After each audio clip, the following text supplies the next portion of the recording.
What's up, guys? It's been a while because Pennsylvania has weather, That's shit. but we got another episode of the Batwoman podcast, and coming right at you. Wait, are we supposed to talk about Batwoman? No, we're not talking. Never again are we talking about Batwoman. I want to sit down and just force you to watch it and just do live reactions. It's gonna be horrible. Yeah, this is the Seriousness podcast. My name's Andy Stoke. I'm forever alone. Yeah. Hey, this Topical. is Valentine's Day. Yeah, it's gonna not really be Valentine's Day to you, Or because just this will in general. come later. Or But- just in general, I don't think we have anything lovey-dovey to talk about No, unless anybody has any great fanfic. we can we can bring up our favorite rom-coms of all time. I don't think that I could do that. I don't even know if I have a list. I mean, all of mine would probably be anime, and I'd need to think things over because I don't Yeah. have that off the top of my head. But you know, I can be spontaneous. We can Yeah. do that. I'm down. I'll throw a few out there. Yeah. So, yeah, I haven't been watching Wandavision because I'm kind of just waiting until it all comes out because I know people are like, "Hey, it's great now," but I'm like, Gonna spoil it before you Yeah. watch it all, anyways. But Jay has watched it, so he can talk about it, and I don't know, I'll hang out. Well, rather than just talk about it, I'm gonna tell you about it. That way, you get some form of engagement. What is that? Episode 4? Episode 5? I don't fucking I think remember. it's on, I'm like, bad with episode numbers. 6 now. Is it? Is it? Yeah, because I saw something online that this, whatever the, yeah, like, yep, the Halloween episode is the, Yeah, so it would be episode 4. Yeah. Okay. Well, it picks up and essentially answers all of the questions that you were bitching needed to be out there for like the first 2 episodes. You pick up with Geraldine getting yeeted out of the fucking field. You get this cool flashback which fills in that Geraldine is Monica Rambeau from the Captain Marvel, the child, the little kid. oh, No, the black Really? girl. Yeah, when did that take place? Oh, yeah, like the 90s? or yeah, something like yeah. It's chronologically the second movie in Marvel Yeah, or the 'cause- MCU timeline. Yeah, that's that? 40s to the Monica. 90s. Yeah, because it's Captain America, the first Avenger, and then Captain Marvel, the actual first Avenger. Because fuck you, Cap, you're not an Avenger. Avenger came from Marvel. What? What? The I'm name so Avenger. confused. The name Avenger came from Captain Marvel, so she's the first Avenger. Nick Fury got it because Yeah. of her fucking jet call sign. So that makes her the first Avenger. Yeah, exactly. So fuck you, Cap. We are already derailed. Yep, That should be the fucking name of this podcast. Is Yeah. Derailed. that and we can never remember anything podcast. The non-linear podcast, or the non-linear recap. There we go. Monica Rambeau gets returned from the blip in a hospital. I hate calling it the blip because the blip is the dumbest fucking name for a catastrophe I can think of. So I Also, will continue Why referring to it isn't as it the called snap. the snap? Yeah. Well, I mean, I guess most people If wouldn't know nobody that. knows. Yeah. But you think they would tell them afterwards? Like, if Captain America is literally just in, like, Support VFW groups. meetings and stuff like that, I'm pretty sure he should also have just been like, hey, guys, this is what happened. Thanos was around. And he this guy blipped from his space- fingers. he snapped his fingers. Blipped his fingers. And this is what happened. I don't know. Blip just doesn't sound threatening, ominous, bad. There's no... Yeah. I can't mourn the blip. Well, that's just like even we're literally going through something called a pandemic right now, and like that has weight to it. Yeah, wait, Not- there we go. That's a great word. It's not like, oh, the coffee coughs. Blip just sounds like a Kids Bop album. Anyways, this is already fucking farther derailed.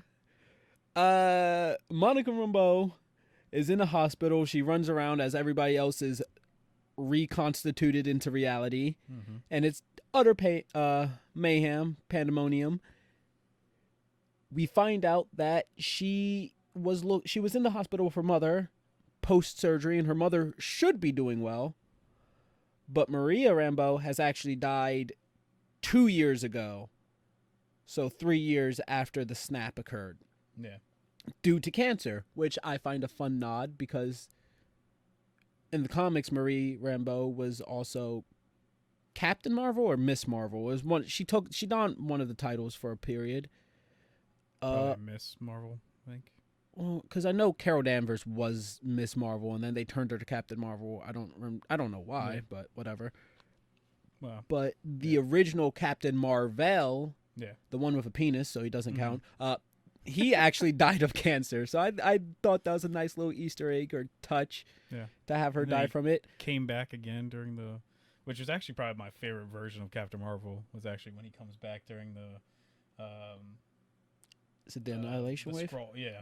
And with like the scroll and everything, and he is actually just a copy, like he's a scroll, like but the thing is there's a few scroll that actually end up being good somehow, and it actually even has his gauntlets that give him his power and stuff. So it's a really cool like story that they tell for that. But, you know, growing up as a kid, I always thought it was weird that Marvel died of cancer. It doesn't seem like the most heroic death thing. Oh, especially since he's an alien. Yeah. Like, I don't know. I always thought that was weird. That's just a side tangent for another day. But Monica ends up going back to SWORD, which is the headquarters, new S.H.I.E.L.D. essentially. S.H.I.E.L.D. doesn't exist. We only have SWORD. She can't get in because she's been gone for 5 years, and apparently they upgrade their security. Good for them. The board of directors comes and saves her from, like, generic security guard who's being a cunt. She's like, I can't get in. And he's like, oh, it's because you don't work here, duh. But they don't realize if you worked here, you would get in. Yeah. They don't realize there's probably a ton of people that came back from the blip snap. I mean, I'd be like, hey, I did have a job. I guess not, or maybe they just don't feed this information down to the fucking main lobby security officers. Anyways, he comes in. We learn that he got Maria's job, which would have went to Monica if Monica hadn't been snapped out of existence.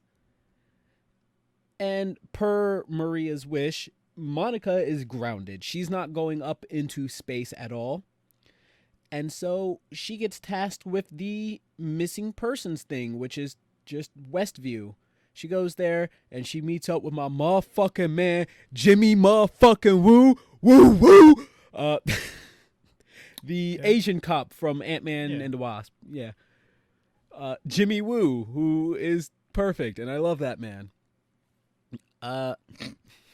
Sounds like it, yeah. A lot of people apparently, like, I haven't been watching, but I've seen all the things that people are, like, begging for him to have his own X-Files type TV show. Yeah, he's hilarious, man. I love him. They are right outside of Westview. Jimmy has pulled over to formerly Westview sheriffs, who I guess were out of Westview when this all happened. They have no recollection or memory or knowledge of Westview at all, despite allegedly being from there. They leave Monica and Jimmy set up a drone that gets sent in, an oddly suspiciously fucking helicopter-ish drone. And as they fly it forward, it disappears. So that's the helicopter that drops in like episode 2 or whatever? Yes, it is the helicopter. And then Monica, because fucking Jesus Christ, this was something that pissed me off so much, and it happens in so many things. They witness the fucking drone disappear. Mhm. Monica walks up and she feels out and she can sense there's like a barrier. It's invisible at first, but as she like presses, it gets kind of staticky. It's really weird. And she acknowledges that it's there. She touches it, she backs off, and she touches it some more, this time a little bit more forcefully, and then it sucks her in. Why the fuck would you do that? Yeah. You have no backup. You haven't called for anybody. You got Jimmy motherfucking Woo. That is all who's there. And you're like, I'm going to, without even telling Jimmy about this either, like, he was looking at something else when she does it. Well, and this happens in, like, every movie with a barrier, portal, or just any unidentified alien object that you shouldn't be touching willy-nilly. Yeah. Like, fucking hell, man. Have you guys not seen Alien? Have you not seen Prometheus? Have you not seen any of this shit? Do you not know? Don't touch weird shit. Stop it. I know some motherfucker are like, oh, well, with that attitude, you're never going to get superpowers. Bitch, with that attitude, I might live. Yeah. You forget how normal people have to, like, just survive in this world. But anyways, it sucks her in, and we find out that she has been Geraldine, a.k.a. Foxy, a.k.a. I don't think she has any other names to a.k.a. Yeah, the black lady that has been in there, the show. Jimmy Woo ends up calling Sword. Everybody gets summoned, and we find out that Darcy Lewis, I believe her last name is, the woman in the first two Thor movies, not Jane, the snarky. Yeah, can't remember what the actress's name is. You expect us to know names at this point? The snarky side character. Yeah. Love her. She's great. Can't remember. Anyways, she is called on. She has a fun little scene where she's ripping with a couple of the other scientists and doctors and whatever that are called there. And upon arriving, she pulls out a device and she notices CMBR. And it's like cosmic, some other word that doesn't matter, background radiation. And there's a shit ton coming from this field. But her device also picks up these old-time radio wave things. So she has, Sword people acquire an old-school TV. Is that how they were talking, like yelling through the thing? Or no, that's how they're watching. The end of the first two episodes, we see a hand jotting notes. Yeah. It is her hand. I've also heard that one of the hands is a male in one of them. So it's probably Jimmy Woo. Jimmy motherfucking Woo, I'm sorry. They're the ones writing notes down and watching the show. You'll learn that Jimmy Woo is the guy who calls Tawanda across the radio in episode 2 after Darcy sets it up so he can try and reach her. They have Hayfield, who is your general. He's the top of this Sword food chain base of operations thing. And he's your very stereotypical, I'm a cunt with secondary evil motives. He's very mean to Wanda. Mm-hmm. He's like, she's a superhuman. We also confirmed that Wanda does not have a code name, i.e. the Scarlet Witch yet, so she's just Wanda. Yeah, which is weird. Which I don't think it's too weird. Nobody's called her Scarlet Witch yet, so it fits. I felt like they did. Did they? I feel like they even just called her like witch or something like that. I know they've called her a witch, but I felt like that was more of like a poking at the comic fandom thing where it's like, hey, see, I hate when they play with stuff. Like, just commit.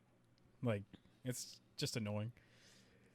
That for at least for me, that doesn't bother me. I don't care whether she gets called Wanda or fucking Scarlet Witch. She's one of the few people that doesn't have an actual costume in the MCU. She just wears. She should. Yeah, she should. You can argue that, but she doesn't. So you need a fucking costume if you're gonna have a specific code name. That's why she doesn't have it yet. Yeah.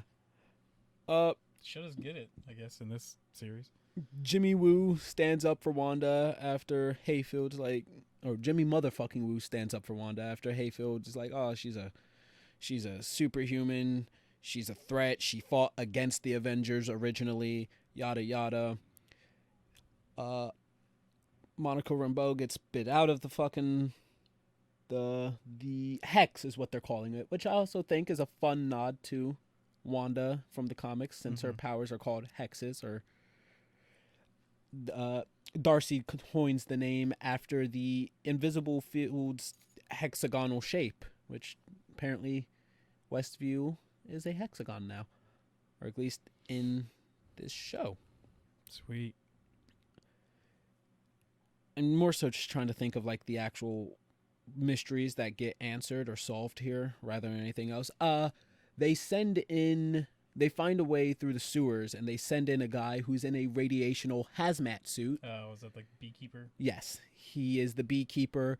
We do not learn what happens to him, though. Whether he gets erased or whatever. They do name drop him twice. His name is Franklin, which I don't know if it's likely, but I mean, that would be a fun way to, I guess, in a sense, create a Franklin Richards. No.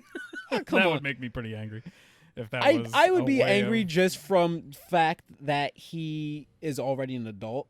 Yeah. But I mean, this whole multiversal thing, I could, he's not vaporized or killed or whatever. He's thrown into the multiverse.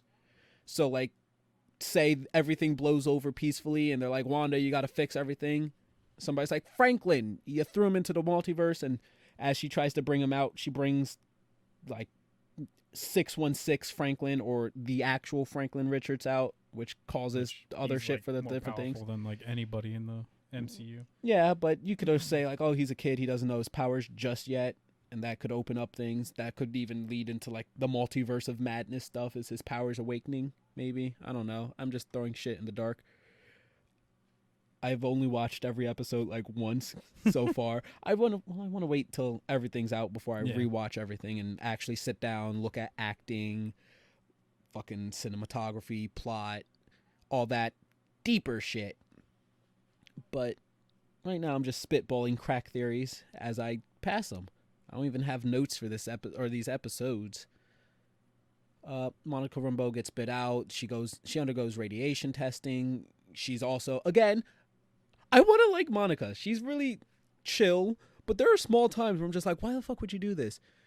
There's like a doctor performing tests on her, and they're like, oh, the tests are inconclusive or whatever. We need to run another one. And she's like, no, don't care that I'm just emitting radiation at the point I gotta go attend this fucking meeting to brief everybody. I'm like, you guys don't have phones and shit. Like, what happens if you get other people sick? You're being selfish. You're not even being considerate. It makes me angry. What other mysteries are there? Oh, every time we watch things go awry, like the weird episode 2, where Jimmy comes over the radio, and Wanda and I forget the other bitch's name. Breaks her glass and stuff. Yeah, well, them like panning and looking at the radio and everything for a long time. We learned that shit like that is cut. Like, it just jump cuts in the TV show that they are watching. Oh, okay. It's a hard jump cut that just like, skips they don't all of it. See the break in it from where they're watching. Yeah, they don't see any of it. It just continues like a TV show. But so, kind of is like, does it seem that just Wanda created all this? Like, this is Wanda, like, broken doing this? We kind of get to that, because in Hayfield's tearing down of Wanda, he tells us and even shows us that Wanda has actually broken into the SHIELD/SWORD headquarters to steal Vision's decrepit body. And she has taken him here to Westview. And this is when everything started. But not to, like, Wakanda, where they might be able to, like, save him with technology. No, she just stole his body, went to Westview. Makes a ton of sense. And this has all happened. I'm trying to think of any other, like, really big secret things. In the background, a lot of people are figuring out the actual name and identity of all these characters. Agnes, Herb, Norm, all the characters in the WandaVision TV show. Yeah, to who they really are. Yes, because they are actual people that are essentially being brainwashed and forced into playing these roles. Yeah. There are a bunch of names, none that I immediately recognize. So I don't know if any of them are any nods to comic books or whatnot. They might be. They might not be.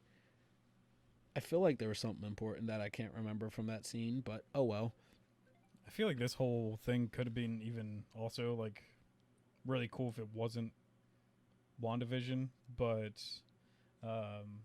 like the comics when Asgard had to come to and like hang out in that like rural town in the US or whatever, because it's just like that was like a really fun time in the comics and stuff like that, of this just town being like, I don't know, invaded by all these like Norse gods and stuff like that and everything, and because it also just deals with like normal people hanging out and everything. I think that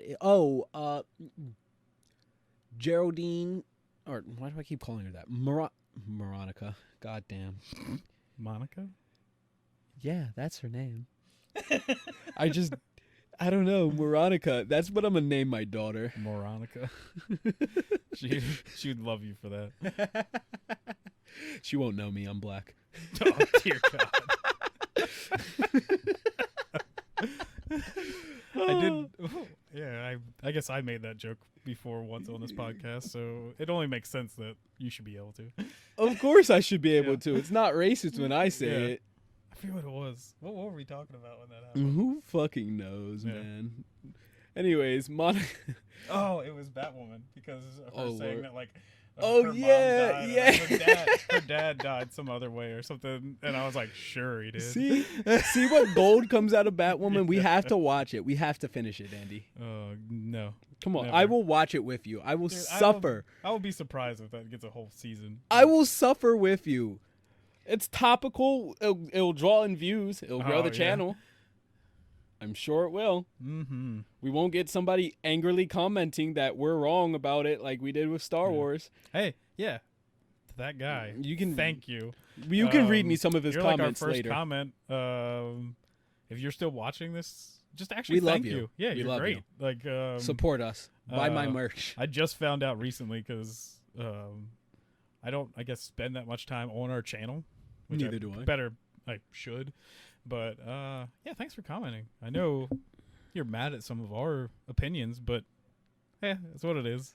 After this, can you read me some of his comments? Yeah, sure. I'm actually blind in this mask. Yeah.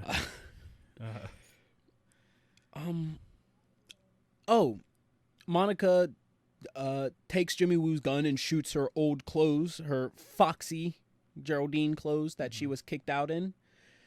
And because she was wearing Kevlar when she was sucked in, the material of her clothes is actually Kevlar. So all of her clothes... Wanda's actually like manipulating things like completely. Well, we also get confirmed that her 2 children that she's had, the twins, are apparently actually their own beings. They are not kids that were kidnapped or mind controlled by Wanda's powers. She created them. Yeah.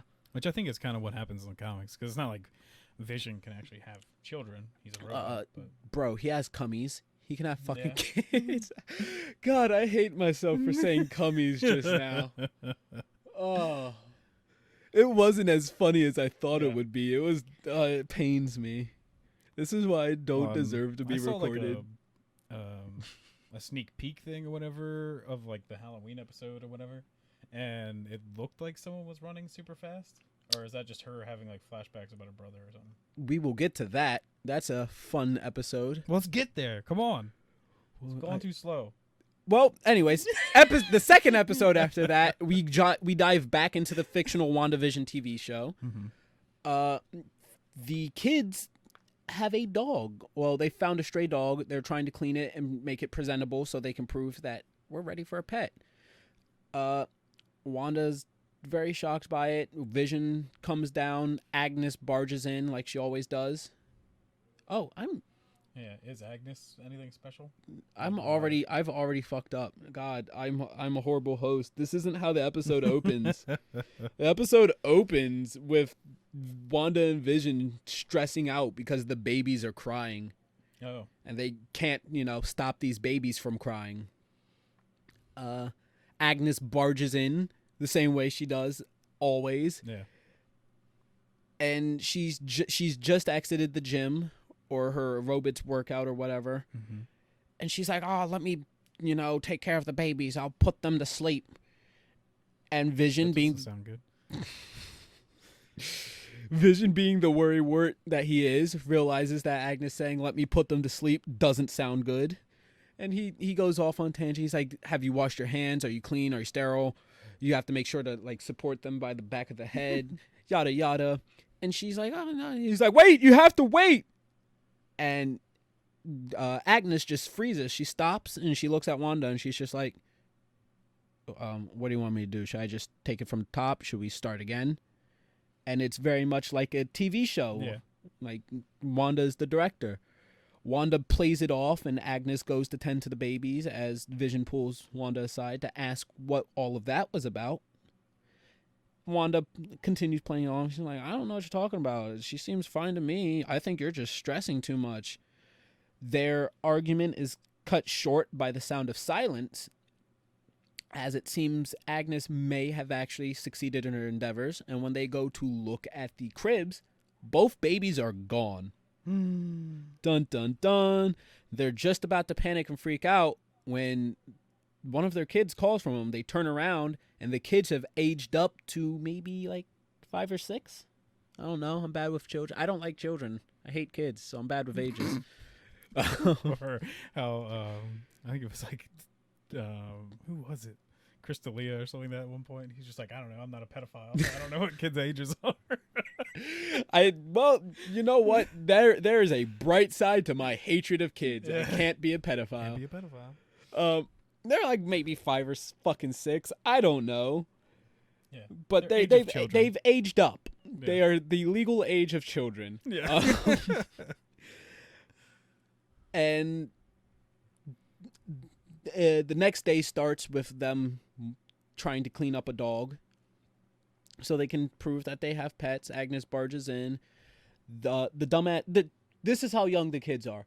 They're dumb enough to try and name the dog Sniffy because, dogs sniff. Mm-hmm. So, I don't know. I feel like that might narrow down the age range just a bit. Yeah. Hey, I named a dog Rocky just because we were watching a Rocky marathon at the time. Maybe it's a white person thing. The dog gets named Sparky after it tries to French kiss an electrical outlet and produces some sparks. Agnes names the dog that. Vision comes down, and after Wanda poofs a dog collar into existence, despite Agnes being right there and somehow not noticing it, they get in a small bickering fest that's, again, broken up by the kids. Just be like, "Can we have the dog, please, please?" And Vision's like, "Nah. You have to be 10. So then they just age up to 10? Well, not only that, they look each other in the eyes. They give a knowing look to each other. They grin. Wanda goes, "No, no, no." And they age themselves up to 10. So it's clearly they know what they're doing. They can do it. Like they have abilities. So they keep the dog. Vision goes off to work. So it is going to be Wiccan and, was it Speed? His name? Speed Force. No. I know Wiccan. I don't remember what the other one's called. Wicked. Yeah. The Wick Kid. Oh, God, that's even more rad. But he looks like Nicolas Cage and he wears a wicker mask. Oh, no. Not the bees. Yeah, he just runs around. Not the bees. That's a terrible superpower. Oh, well. My mom liked Nicolas Cage a lot. Vision goes off to work. They are now in the age of computers. Ooh, so Vision's kind of at home. Him and Norm are having like a good old chat about computers when they get an email, the first email, and it is from Sword. It's from the outside world, referring to the Maximov incident or the Wanda incident or some shit like that. Vision is now just growing more and more skeptical, and he's talking to Norm, and Norm isn't really acknowledging the weirdness of this. So he taps Norm on the fucking forehead and accesses his like mind stone abilities, which he still has. And in doing so, he frees the true Norm, or the man beneath the persona, who explains that he is in pain. He doesn't want to do this. He is in pain. He is suffering. He hears her in his head. He feels her grief, and he starts getting manic and hyperventilating. He leans into hysteria from it all. He's worried about his family and everything. So to calm him down, I guess, if you want to call it that, Vision resets the Norm persona and sets him back in this fictional world where he kind of continues like nothing has happened. Okay. I don't know if that's heroic or not. Yeah. I was questioning it like the entire time. And this isn't the only time he does it. We'll get to another instance. We also get Wanda's point of view after they find like the drone or the helicopter, the toy helicopter that is there for a couple of these things. We find out that we jump outside of the TV show to Team Sword trying to get in contact with her. They send in like a very old school drone. That way the hex will not warp it into a toy or anything. Like the same as like the age. Yeah, so they send something that's of the time frame in to try and communicate with her. And they talk to her. You know, Wanda's not very happy. Her eyes light up because she's about to use her powers. But she at first kind of acquiesces and listens to things. But she's like, you're not getting what you want from this. This is kind of pointless. So Hayfield's like, shoot the missiles. And, you know, Team Monica, Jimmy motherfucking Woo, and Darcy are like, missiles? What the fuck you mean missiles? When the fuck did this get outfitted with missiles? Military operation going on. Yeah, so they are clearly against it. I forgot this. I don't know why I'm just now tacking it on. But Wanda tears the drone out, exits the hex out to the Sword base, carrying the damaged, malfunctioning drone. She's met by Hayfield and company, trained gunsmen and whatnot. She essentially tells them, hey, this is mine. Stay out. Everything will be okay. Hayfield's like, you got these people hostage, Wanda. She's like, I'm not the one pointing guns. And then she fucking whoosh, and all of the gunmen turn their guns on fucking Hayfield. Monica defuses the situation because she's like, look. I was a very Magneto kind of thing to do. Well, it's through brainwashing. Yeah, but I mean, still. Oh, okay. Like, the act itself. Yeah. Yes, that is very Magneto, and I am here for it. Yeah. I don't fucking care.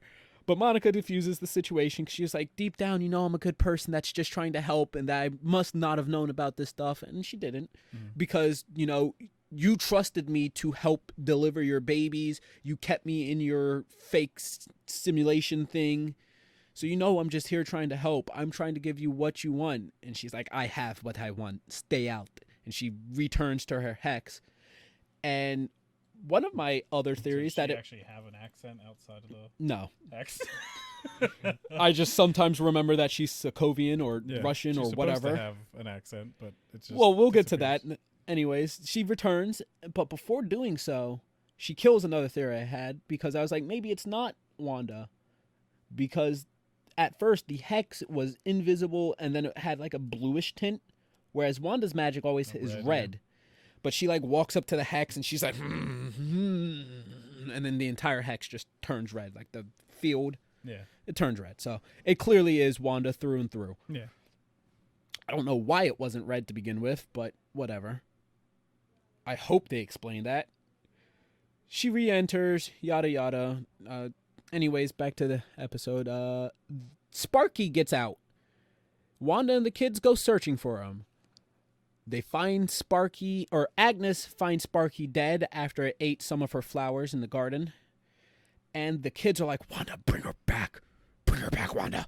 You brought Vision back. Bring her back. They're not using demon voices, but they're like, okay. Wanda, bring her back. You brought Vision back. You can bring Sparky. And she's like, no, we can't use our powers to bring back what we love. I know it hurts, but this is an important lesson. I'm just like, your own kids who are 10, despite existing for maybe like 4 days, are coming at you for being a fucking hypocrite. Yeah.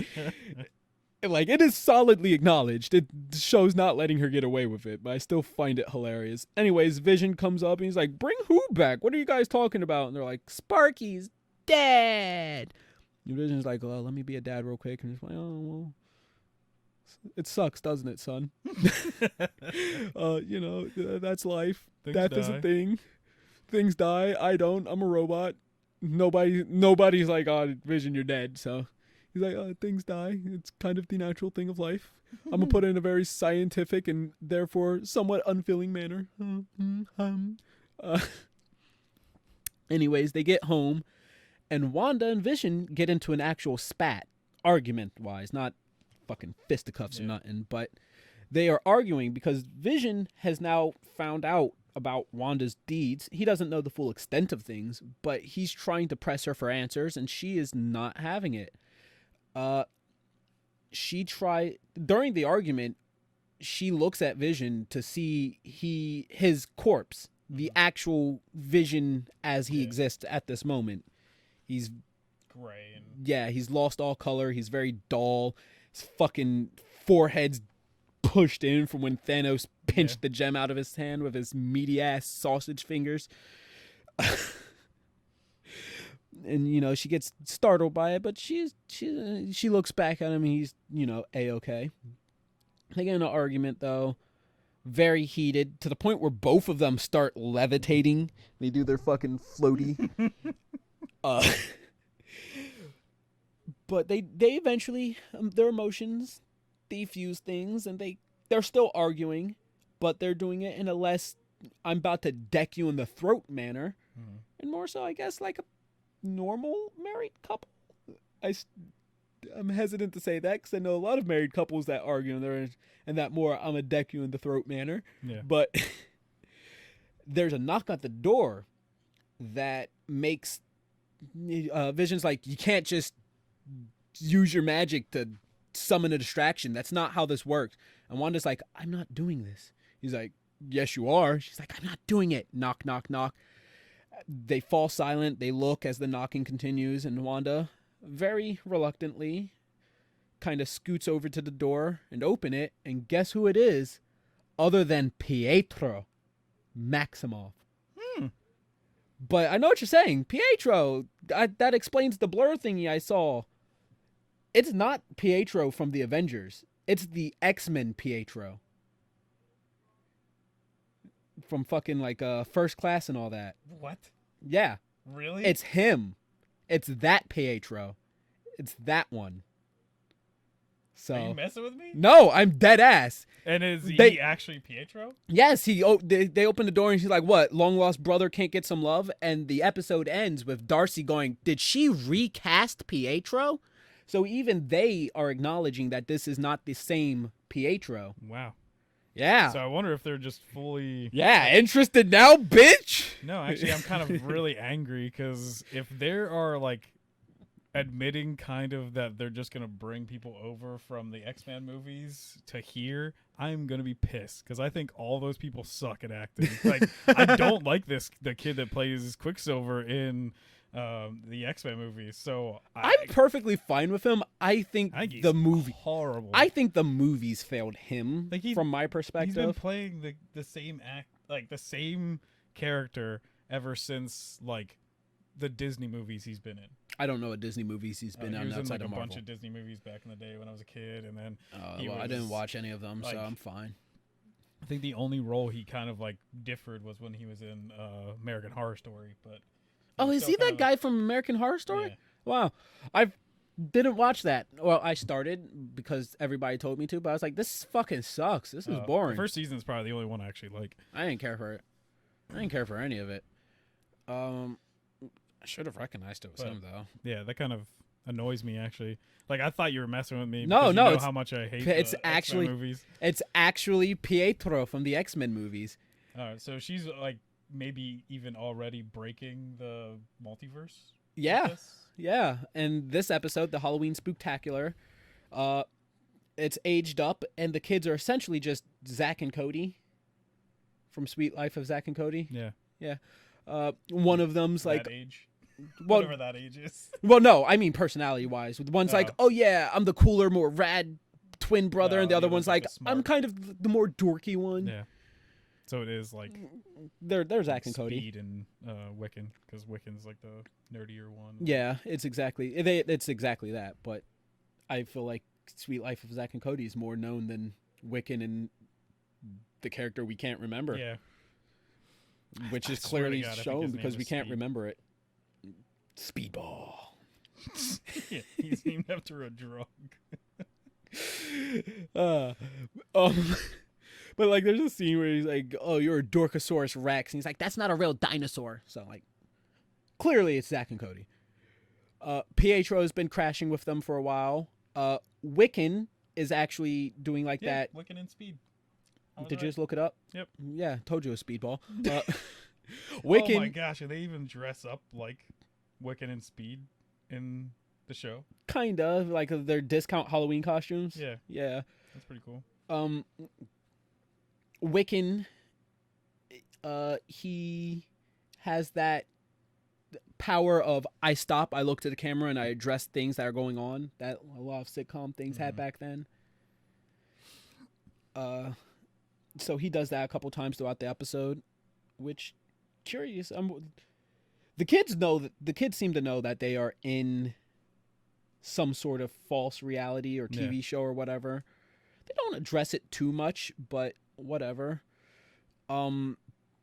Anyways, they're dicking around with Pietro, who's that cool, fun uncle instead of Uncle Bad Touch. Wanda comes down in her vintage Scarlet Witch Halloween outfit, which is played off as a Sokovian fortune teller. Love it. I like it. Pietro makes a jab at them from Halloween, like when they were kids, and they have a fun little flashback of like a old Sokovian hag giving them a fish for Halloween, and they're just like, what am I supposed to do with this? To which Wanda's like, I remember that a bit differently.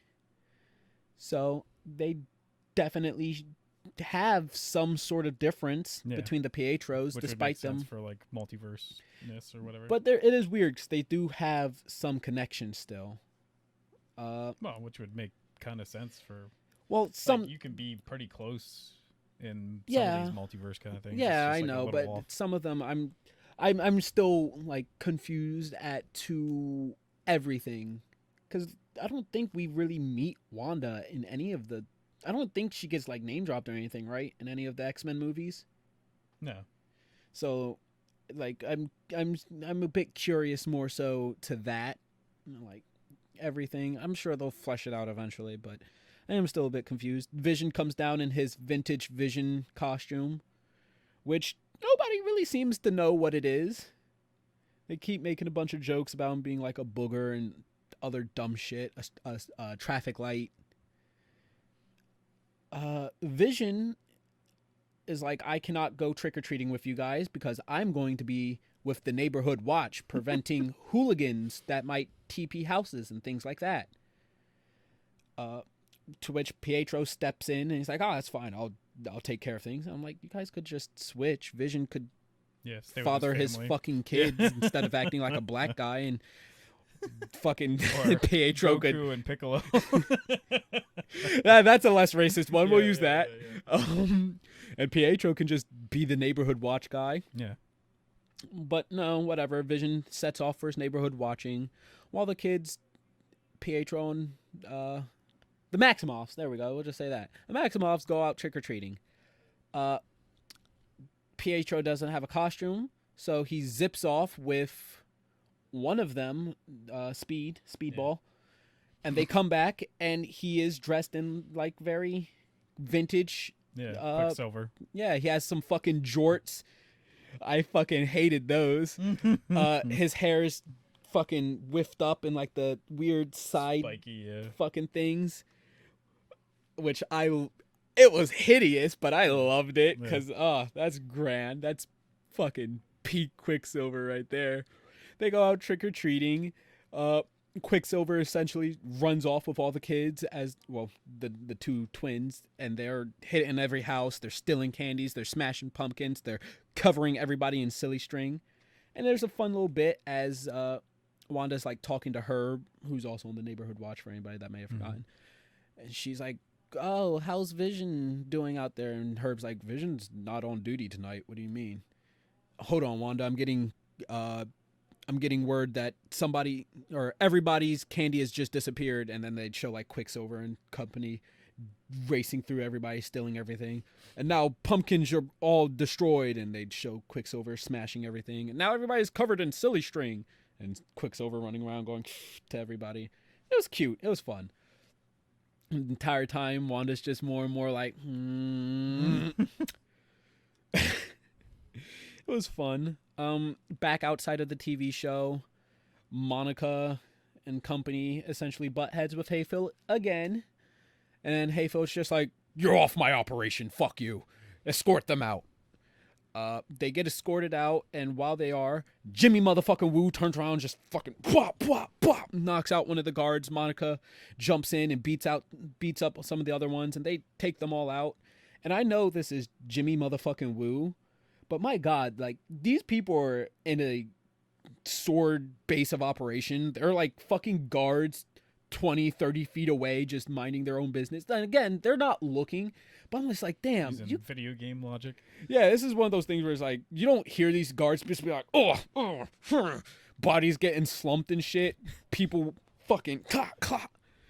Like, it's not super loud, but Yeah. I'm pretty sure somebody had to fucking notice this somewhere. Batman gets away with that like constantly, and they're like only like 3 feet away from each other. Yeah. So. And I don't think Jimmy motherfucking Woo and Monica Rambeau are as trained as Batman. Yeah. Also, like, they just take them down like way easy. I know they're probably like strong, but I don't know. I didn't buy them as like it made me Super agent. it made me really just go like, wow, these sword guys are really shitty more than these two are badass. Yeah. They don on some like fucking parkas or punkos, those fucking like raincoats with the hoods. Mm-hmm. They're all sword themed, and they sneak in to the lab. Darcy essentially hacks to find Hayfield is actually hiding stuff. They're tracking Vision, or the decayed vibranium Husk, that is. Yeah. They're tracking that signature, and as a result, they can essentially ping any humans that are nearby. And I believe this is actually part of how they find. We also jump to like Vision, who's wandering the outer reaches of Westview, and then he sees things are weird out here. A lot of people seem to be stuck in a loop, like they're just doing one motion. There's a chick who's supposed to be like hanging up Halloween decorations, but she's not quite doing it, so she's just going like this repeatedly. There's a fucking single tear that's coming down her eye as she does so to signal that she's in great agony. And Vision's just like, odd, let's keep walking. Anyways, Monica and Jimmy motherfucking Woo are like, "Oh, we have a transport and a way back into the Hex. Let's go." Darcy's like, "Nope, I'm staying behind because I have like one more thing I need to hack through in Hayfield's stuff to uncover all this big mystery that Hayfield has, I guess." So they're like, "All right, well, we'll message you everything. Just hit us up when you're done." They move out. They're driving to meet somebody. We don't know who yet, and we don't know how or why they're going back in completely. We know why. It's to like help save everything, but like we don't know the game plan, I guess. I just beat the shit out of Wanda. Right in front hit of her with the kids. fucking Batman. Just right in front of her kids, just beating the crap out of it. I mean, hell, Batman basically did that to Deadshot. Yeah. Hey. Why can't they do the same? Yeah. Fucking Vision wanders out even further to where everybody's just frozen in place like actual background characters. They're just mannequins, human mannequins.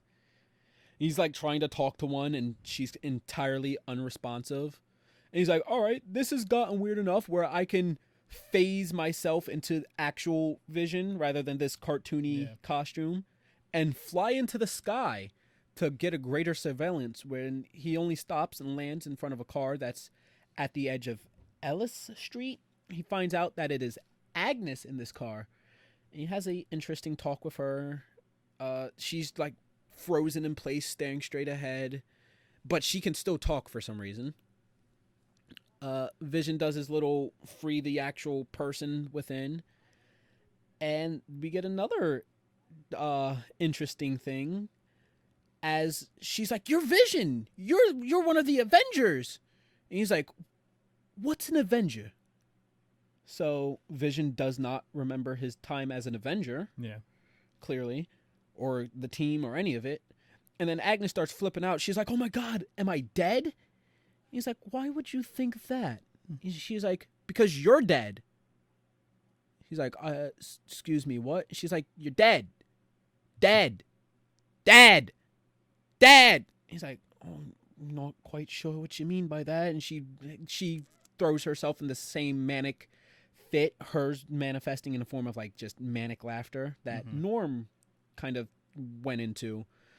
Ultimately, he taps her and reboots the persona, and she drives off back to the square. And the camera pans to show that this is at like the corner of something in Ellis Street, and that's important because earlier, and this is another fun part. Wanda, the Maximoffs are all wandering around, and Zach finds out he essentially has Quicksilver's power. He's Speedball. He starts racing around at breakneck speed. And he's doing so like a fucking crack fiend, like every goddamn child is, until Wanda stops him, and she's like, "If you're going to break the speed of sound, at least take your brother with you." And he's like, "Really? Really?" Wiccan's like, "Really?" Zach's like, "Really?" Wanda's like, "Really?"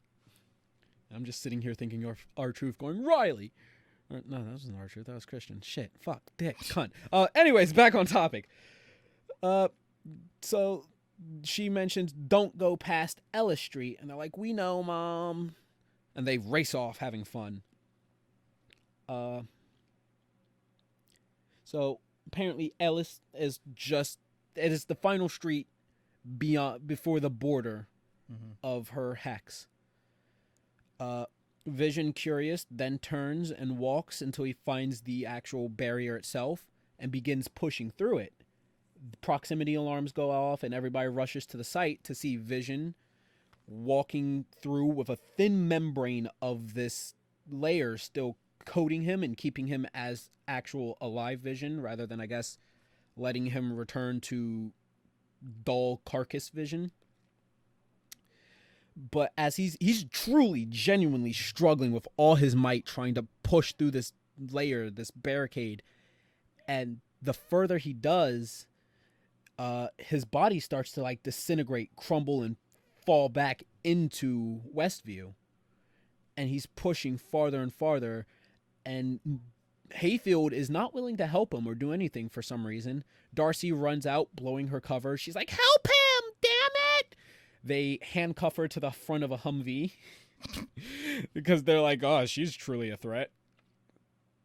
But they handcuff her to the front of a Humvee, and they just watch as Vision he's like, "Help me. I want to help." Yada, yada. He collapses to the ground and just kind of curls up in the fetal position as the barrier starts taking him bit by bit, and he actually starts to dull as it just eradicates him and drags him back in. While this is happening, Wanda is enjoying a nice talk with Pietro where they have fun jabs at each other where she's like, "Pietro, what happened to your accent?" And Pietro snaps back with, "What happened to yours?" They talk where they just prove that this is something odd. He's like, this is part of what confused me because he's like, one minute I'm being gunned down like some schmuck in the street, which is an obvious reference to the Age of Ultron Quicksilver getting gunned down, whereas that never happened to X-Men Quicksilver. It was really that's more so why I'm kind of confused about some of this. Yeah. but then again, maybe it's because he is under the influence of her hex, so he might be force fed a couple memories from Wanda. Yeah. I guess would be the thing, but I don't know what all is X-Men Quicksilver and what all is these memories, I guess. And there's even a point where she looks at him and she gets the same dead body fake out, where she looks at him and it's Pietro riddled with bullet wounds and almost like zombified, very gray, pale-faced, blood trickling from his mouth. And she gets scared and she looks back and he's back to normal. But he reassures her. He's like, I'm your brother. I'm here for you. I'm here to help you. And that's when Wiccan gets this presence. He hears Vision's head, or Vision's voice in his head, and he can essentially see what is going on with Vision right now as he tries to exit the barrier. Yeah. So he races over to Wanda and he's like, Dad's in trouble. I hear his voice. He's in pain. And she's like, where is he? He's like, I don't know. I can't. There are soldiers. I see soldiers. And Quicksilver's like, yo, calm down. It's not like your dead husband can die twice. To which Wanda just fucking Hadoukens his ass away. And I mean, as kind of deserving. Vision. Pietro also seems to know that this isn't real, as he sits her down and he's like, I'm impressed by whatever the fuck you're doing. You even sat down and considered the moral repercussions of this. And Wanda confirms that she didn't intentionally do this on purpose. She just felt like really lonely and this seemed to have happened. So I don't know if you want to count that as like a break or not. She seems very much in control. She is very much in control. Yeah. Because even after Wiccan confirms where Vision's at, she stops all of time inside of Westview. She accesses her powers to expand the barricade even further until it re-envelops Vision, who is then just left completely whole, back to normal inside of the safety of Westview. But she doesn't stop there. And it grows and it grows and it grows. All of S.W.O.R.D. is forced to emergency re-evacuate as it grows further and further. It consumes Darcy. So Darcy is now stuck inside of Westview. A lot of S.W.O.R.D's base and agent stuff are all consumed by Westview. And it ends with Monica, Jimmy motherfucking Woo, racing away from it, as well as Hayfield and a small group of people trying to escape the ever-expanding hex. And there we go. We're all caught up on WandaVision. Yeah. I'm still not that interested. Oh, well, go fuck yourself. Like, I don't know. It's just... I'm having fun. I don't know. Even after you explaining it, I was just like, yeah. This is everything I've already predicted. Like, even from the first day of watching the first two things, I was like, yeah, Wanda did this. Oh, yeah. Well, we all knew that. It's just, I wanted to know the context of what has happened. Where, why, what is, I was wondering, I thought maybe this was something more, maybe there'd be more key players entangled in this.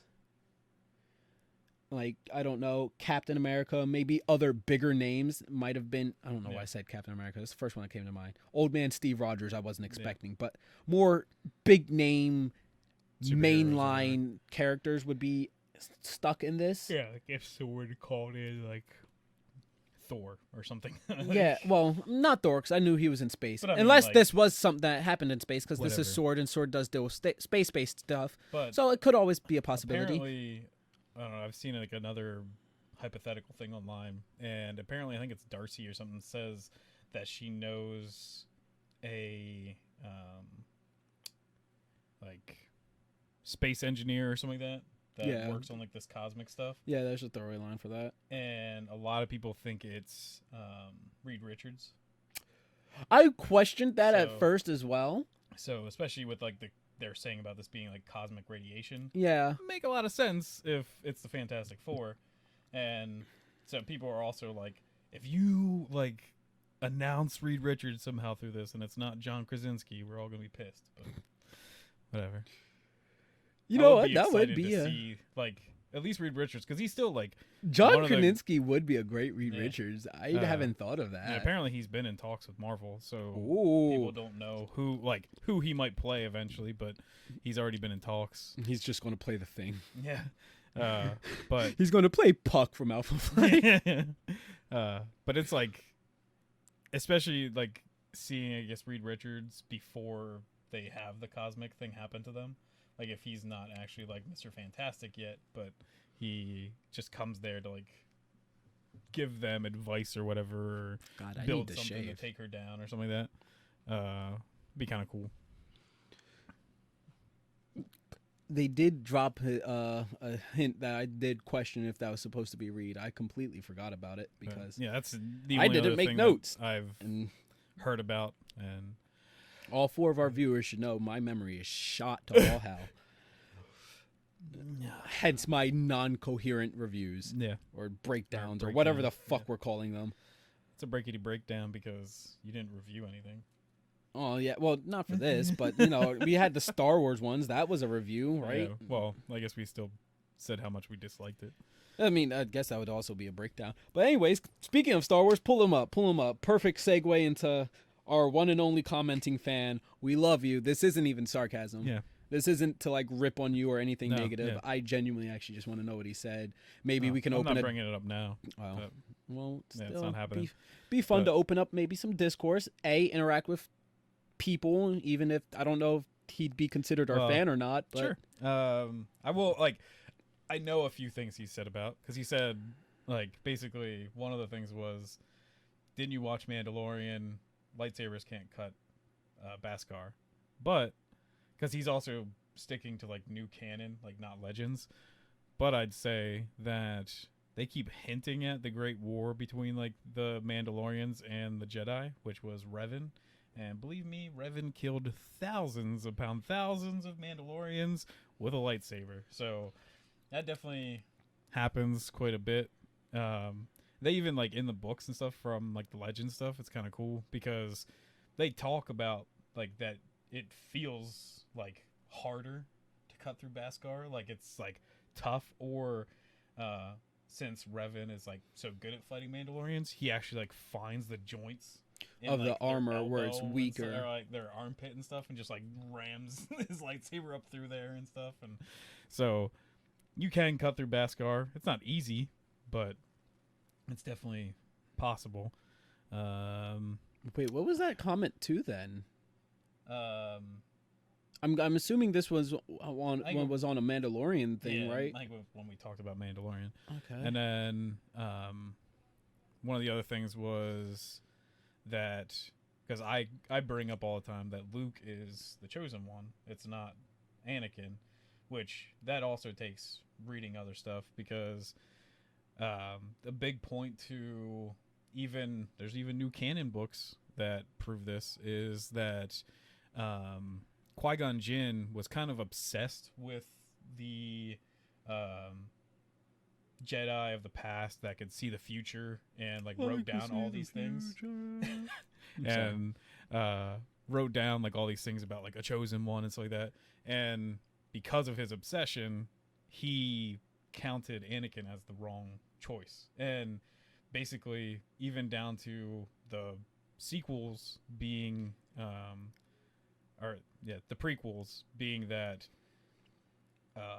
Obi-Wan had to live with the choice that he still chose to train this child that the Jedi Council clearly didn't want, and that he only did it because Qui-Gon Jinn was so serious that this kid had to be the chosen one, and he wasn't. He was actually what would bring down the Jedi. Would you say bring down the Jedi? I hear bring up the chosen one, so. But yeah, there's plenty of stuff out there for this. He's the chooser of the chosen one, so it's close enough. Who's the chooser of the chosen one? Anakin. Qui-Gon? Oh. Yeah.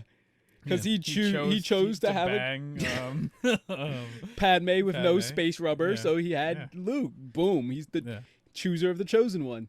But Yeah, I don't know. Potato That's just two of picado. them, but hey, I'm just happy that we actually have a commenter. I am too. Like, you know what? I actually did want to like just thank you, because that's what I want. I want actually people messaging and stuff, and Even if you I think it's cool. disagree with us, I do hope you keep watching our videos, sharing them with your friends, even if it's to be like, those motherfuckers are wrong. Yeah, they're idiots.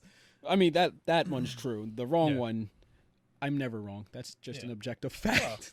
Even I haven't put out our video yet for like our opening welcome thing, but my quote for this channel all the time is, "We're giving you our opinions, even if you don't want them." So it's just kind of, this is an opinion show. I do try to at least speak with a little bit of what I know from my knowledge of things, but I yeah, don't have it's still knowledge. my I just opinion. spew pure opinions. Yeah. Even my facts are opinions. But But yeah, hey, we got it. We Hey, got yeah, maybe thanks, a, man. a don't know your commenter, name, maybe a but- fan. Great. Shout out to you, my nigga. Yeah. Am I pointing at the actual camera? Sure. Close enough. I sometimes just can't point see. at my TV, which is not the camera. So, but I can see us on there, so that's all that matters. Well, I'm still excited. I like the fact that we have a commenter. I'm going to. Yeah. Now Gotta that I get know you it's on better Star logged Wars. into the thing, just so you Yeah. can even see the private videos if I put I them need. up, so I you need can to. critique them. I'm bad with fucking technology, bro. I will tell you though, the biggest mistakes for the skit or whatever we shot. For one, Audio quality. we can't tell you because of Audio quality. no, actually the audio is great. Alright. We can't tell because you always have a mask on, but for me, because I'm even supposed to be like mad at one point, but I'm just having fun, so I have like a big ass smile on my face, and I'm like, "Yeah, you're a jerk," and I'm just like, "That doesn't look great." Fucking Andy's dumbass Labrador self. Yeah, so I definitely like. We'll get better at acting. From what I hear, my acting's spot on, perfect. It's you that needs to get better. Well, and it's fun too because when I'm cutting in the audio and stuff, for me it sucks because I have to actually like match it up to my mouth moving. But I'm just like, throw right in there it wherever. works. Boom. Yeah. Was this me being self-conscious? No, Yeah. it's me actually just being a mask hoarder and collector and having the perfect opportunity to wear a lot of the masks I own. But no, it's just me being considerate by making sure you don't have to do extra work. Despite me having a open mouth mask on at the moment. I guess I'll talk about what I was doing recently. Masturbation. And for some reason, I've been on like a crazy Transformers kick. Been playing a game on my phone that I like a lot about Transformers. And then Plug the phone game. Maybe they'll sponsor us. they probably won't, and then I just give them money for free. If you want to sponsor us phone game of Transformers, then I'll plug you. Well, you gotta plug them, and then you can at them and be like, "Hey, sponsorship That's not thing." how it works, 'cause they're like, you just did it for free. idiot. Yeah, but at the same time, they're not gonna fucking find us. That's why even like I actually always thought that in movies or like it's not really movies, it's more like reality TV shows when they like blur out like a Coke can or whatever. That's not because they're like violating some kind of like copyright thing. Oh, no. That's just because they don't want to give them free advertising. They want like, hey, I you have a know. Coke can, pay us for it. Yeah, I know that. I don't care about that, but I don't think we're big enough where that works. So I feel like if you want any of that, you need to actually reach out to people. Yeah, well, whatever. But then I went to find some Transformer stuff to watch, and I did watch like old stuff, which is hilarious because I think the best thing I can say about the original Transformers show is just that it was rushed. Like there is some real bad mistakes and everything. Like it was clearly like made for just selling toys and stuff, and As all they good did a good things job. are. Transformers are probably the best toy out there, except for like Nerf guns, probably for like little boys as like for toys for them. But like Transformers I could shit is agree with awesome. I still have Nerf guns. Yeah, I they're shoot my sick. sister with them from time to time. I caught her directly in the nipple one time. It was Yeah. It's great to assault your family with foam bullets. life is a war zone. But then I got my way around to the Netflix anime series for and I'm calling it an anime series because they call it an anime series. I don't know if it's right to call it an anime series. You could always just say animated. Then I'm well, pretty no, sure but that'll take flack. they literally start off the thing and it says like an original anime series from Netflix. And I'm like, maybe, I don't know. It's all 3D rendered and everything. Oh, it's that. Why am I even surprised? It's fucking Netflix. That's but all they it actually do. looks great because Transformers just kind of works with that. Like you don't need to try that hard. But the story is actually pretty awesome. It's starts off with the first season. It's called Siege, and it's about the Autobots kind of falling apart in their war against the Decepticons, and just kind of even like the relationship between like Ultra Magnus and Optimus Prime and Megatron, since they fought in the same war together and trained under like the same master.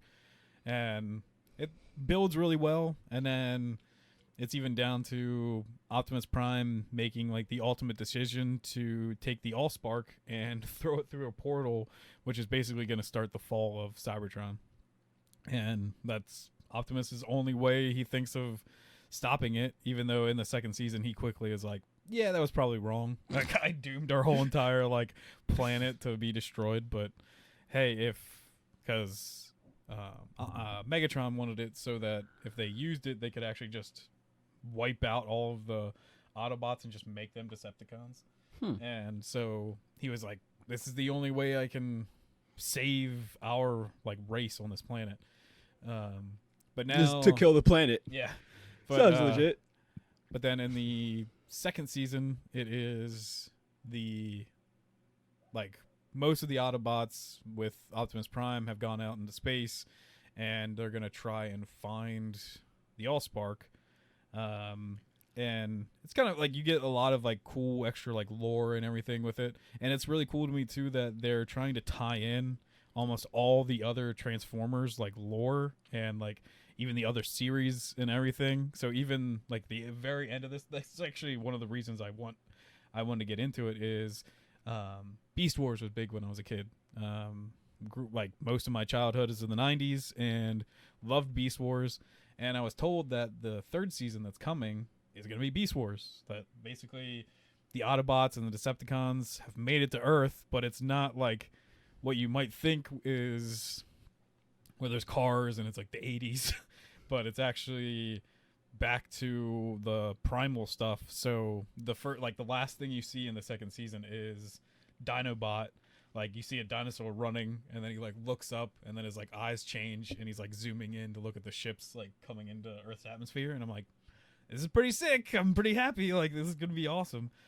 And just like like the story is pretty legit. Like even they give a lot of the Autobots that before were just like, yeah buddy, like let's just go do this, like they now have like full on like character to them and like how this war like affects them and everything. And it's, I think, very well written, and like the performances are pretty awesome. Like you're even getting a lot of the old people, but they're just doing a lot better job because they're not doing it like goofballs for like little kids. And then there's even like still Autobots that stay behind on Cybertron to like keep it going, and it's kind of cool. Like they're even trying to like turn some of the Decepticons against Megatron and like Shockwave and stuff, because they are actually taking their own Decepticons that are basically just like, they don't really need them all anymore. They're just like a waste of energon, and they're actually like killing them to turn them into like Spark, just so they can like power their ship. It's like, it's pretty messed up. So that's normal. They're like really trying to turn that around, and I like a lot of those characters even that are like left behind, like Alita 1. She's pretty awesome. She's like their one main leader, and then they have Jetfire, which was a Decepticon then turned Autobot, which, hey, if anybody out there knows where I can get that Jetfire, because that Jetfire is freaking sick, but like not for $100 because it's like sold out, so people are selling it for like insane amount of money. Because like what's cool about Jetfire, even from the past, like the really old stuff, is basically Takara Tomy or something like that, which you're not like who made them in Japan. Like, Okay, Hasbro brought the rights here, but so they also made Robotech stuff. So they were like, oh, we need another cool like jet. I just want to pause real quick because you just brought up a name, remembered it on spot. Continue, go ahead. But Jetfire, they're like, hey, we need another cool like jet character. So in the past, they were just like, why don't we just take a Robotech character and just turn it into an Autobot? And I was like, hey, it's sweet. It works well. So I have but a single question. Yes. So Optimus Prime got his hands on the Allspark, Mm-hmm. and he yeeted that shit into space or into a portal, I should say. Because, well, for one, it wasn't just like, this is my only thing, I'm just going to yeet it in this portal. Him and Megatron were actually like fighting over it. Okay, so it was just like they were going to take the Allspark with them and then like use it to like unify Cybertron. That's basically just going to be my question. So because I don't know, I was just imagining like Optimus getting it, running away, and just being like, yay! Yeah, rather than just yeah, it makes a lot more sense. All right, so, good, thank the Lord, like, because I was gonna lose my shit with laughter. Autobots find it, but to get back to the space bridge, because they're still gonna take it like off planet at first, just to like use this to kind of like rally people to come back and like retake Cybertron. But they were just gonna like take it on the ship with them and then find their way out into space. But Megatron shows up and Megatron's the like shit out of things, beating the shit out of Optimus, and then they have like all these other like basically a big battle going on. So like they finally have the space bridge open, and Optimus is just like, I have to do this, and just whips it into the thing. So all right, that makes much more sense. It's not just like he was just like, this is my plan all along. I'm genuinely a bit sad that wasn't the case though. I feel like that would have been grand. Screw everybody. I haven't watched Transformers since I was a fucking wee lad. Yeah. I still have some of the toys somewhere, but I know Transformers mostly through the Michael Bay movies. Dear God. And I know that's going to piss off so many people. I know a lot of people are going to hate what I am about to say next. I like the Transformers movies. You have to remember, I was a kid growing up. Yeah. Like while those were coming out. Yeah. I was a kid when they were coming out. They had giant robots. It was Transformers, and motherfucking Linkin Park was on the album. Okay? Like, you can't blame me for that. The last one I saw in theaters was... Oh, shit. It was the first one, Mark Wahlberg. And I think that was like the most black I've ever been in my life. Because I was getting so mad. I was actually like yelling at the screen. And I actually walked out towards the end of the movie. I basically made it to the end, but we still walked out before it was over. That movie is so just ridiculously horrible. Like I'm someday we'll probably have to break it down, because I would love to. The product placement in that movie also is just way over the top, and I would genuinely love to break that movie down. Have you ever watched the 80s Transformers, though? A little bit of it. Like, my favorite thing about 80s Transformers, though, is all of them can fly.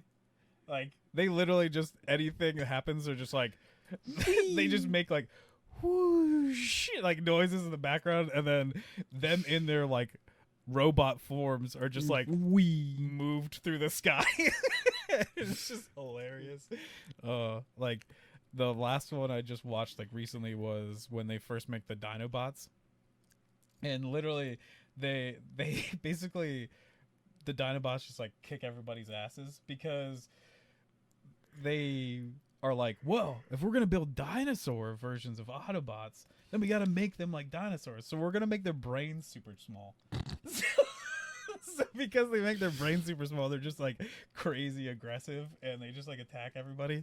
It's ridiculous. I love that. That's amazing. Because they even like destroy like their whole base, and they're just like Optimus is like, we just have to kill them. And Wheeljack, like the guy that actually like built them, is like, no, please, like don't kill my creatures or whatever. And oh my gosh, Fucking that's amazing. yeah. I was by the time Transformers, what Age of Extinction I want to say was the name. Sure. I think that's the last one. Is that the one with? That's before, I think. That's the one where the dinosaurs were introduced, right? Yeah, the Dinobots. Yeah. It's like before Mark Wahlberg, but it's Wait, that's not a Mark. I thought Mark I don't Wahlberg think was so. in the Dinobots one. I don't remember. I just I know that by the time that dropped, I had matured enough to know like good stories. Yeah. Probably not everything that's a good story, but I've matured enough to know that Transformers, the Michael Bay cuts, are not very good. Yeah. I will say though, I kind of like Bumblebee, like the last one that came out.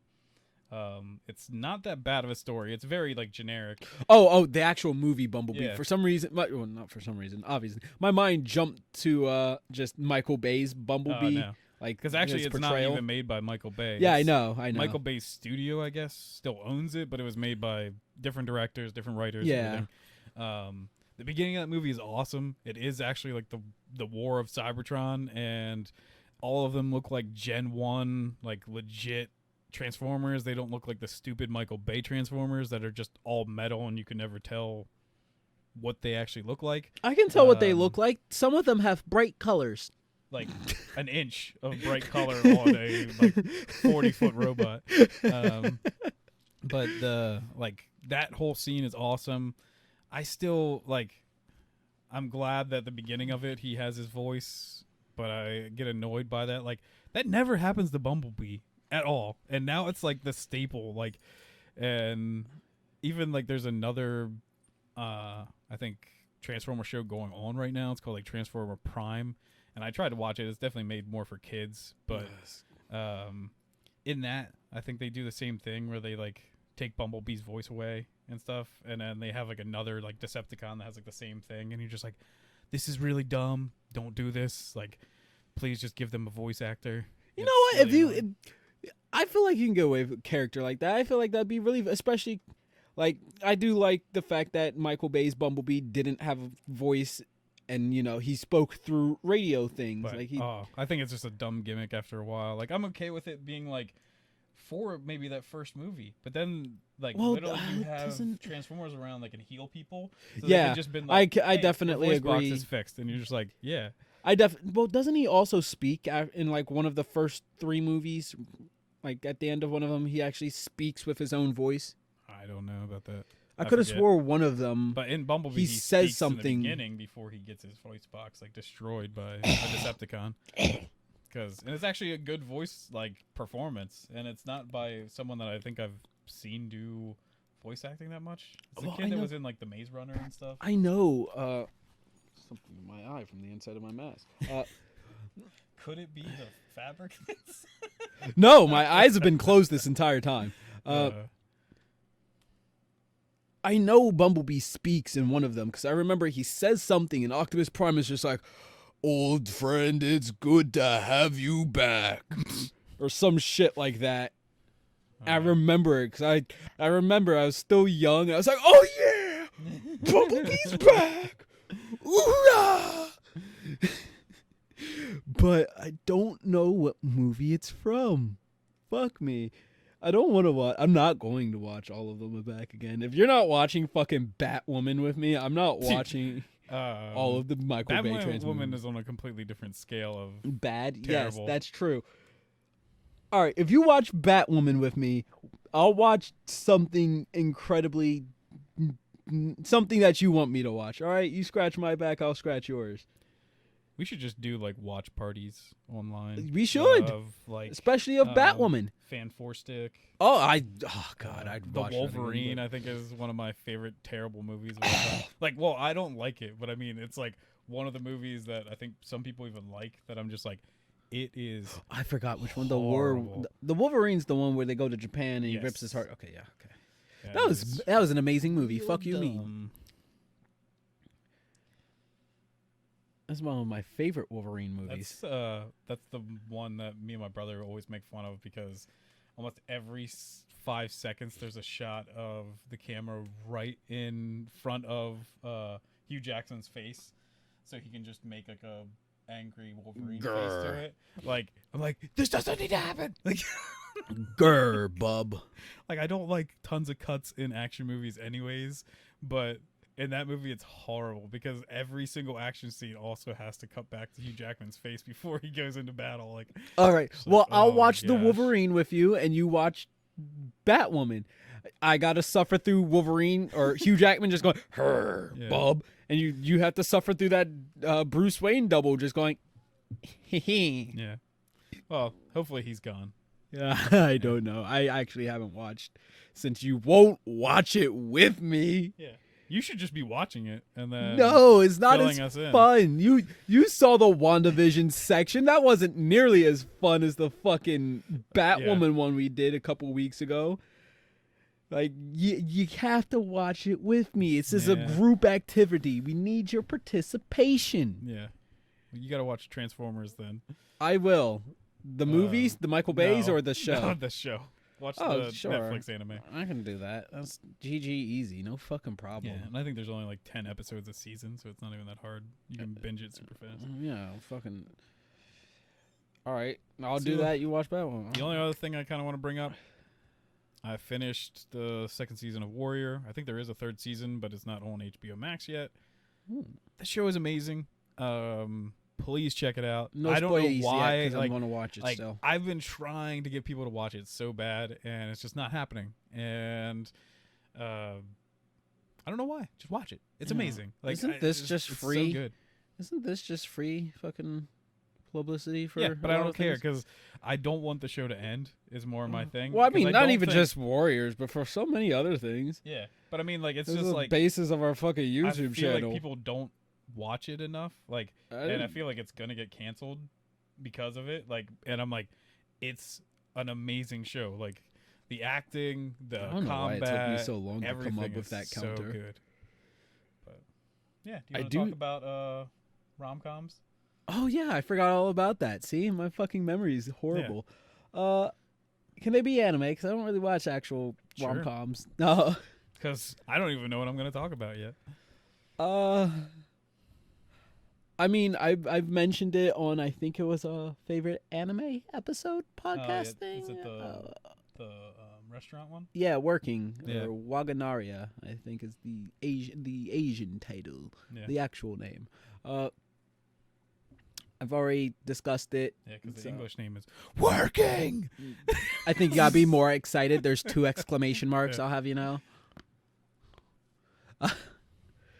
But it's essentially just a very quirky restaurant anime full of oddball characters all coexisting and getting along.